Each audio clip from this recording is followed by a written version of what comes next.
માહિતીના અધિકાર આઈટીઆઈ કાયદાના અમલીકરણમાં વધી રહેલા વિલંબ અને રાજ્ય માહિતી આયોગની કામગીરી સામે અસંતોષ વ્યક્ત કરાતા આરટીઆઈ એકતા મંચના રાજ્યભરના અગ્રણી કાર્યકરોએ ટૂંક સમયમાં રાજ્યપાલને આવેદનપત્ર આપી તેમના હસ્તક્ષેપની માંગ કરવાનો નિર્ણય લીધો છે। આ મુદ્દે આગળની વ્યૂહરચના ઘડવા માટે મંચના પ્રતિનિધિ મંડળે મધ્યપ્રદેશના પૂર્વ રાજ્ય માહિતી આયુક્ત તથા પ્રદેશ 24 ગુજરાતીના એડિટર ઇન ચીફ રાહુલસિંહ સાથે બેઠક યોજી હતી। બેઠકમાં પંક્તિ જોગ પંકજ ભટ્ટ, અલ્પેશ ભાવસાર, મહેન્દ્ર પટેલ, જયદેવ ધાદલ, સૌમિલ રાજપરા, જશવંત વાઘેલા અને હરિનેશ પંડ્યા સહિતના કાર્યકરો હાજર રહ્યા હતા। ચર્ચામાં રાજ્ય માહિતી આયોગમાં વધતા વિલંબ, અપીલોના ઢગલા અને નાગરિકોને સમયસર માહિતી ન મળતી હોવાની સમસ્યા પર ધ્યાન દોરાયું હતું।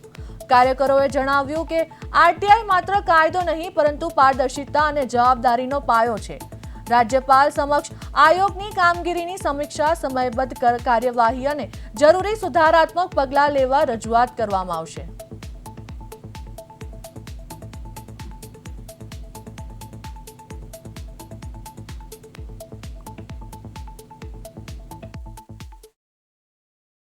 ગુજરાત આરટીઆઈ એકતા મંચના કન્વીનર તરીકે હું છું। પંકજ ભટ્ટ મારું નામ છે અને અમે લોકો કેટલાય ટાઈમથી અમારું આરટીઆઈ એકતા મંચ આખા ગુજરાતના આરટીઆઈ કાર્યકર્તાઓ છે એનું એક સંગઠન છે।